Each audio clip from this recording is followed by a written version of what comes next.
நான் பேசுறது சரியா தவறா எனக்கு தெரியாது, ஓகேவா? பாசத்துக்காக ஏங்கி ஒரு ஆள்கிட்ட போய் பேசிடாதீங்க.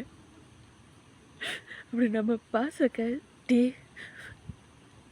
ரொம்ப நம்பி ஏமாந்து என்ன மாதிரி தான் நீங்களும் இருப்பீங்க அழுதுகிட்டு.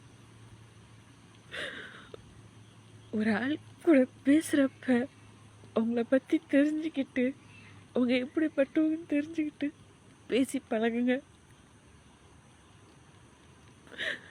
நான் ஒரு ஆளை ரொம்ப நம்பினேன், அவங்க என்னை ஏமாற்றுவாங்க எனக்கு தெரியல. எப்போ கேட்டால் பிரச்சனை பிரச்சனை சொல்லி என்னோட நம்பரு எல்லாமே பிளாக் பண்ணுவாங்க. அப்பயோ முட்டாள் மாதிரி நம்பி திரும்பி பேசுவேன்.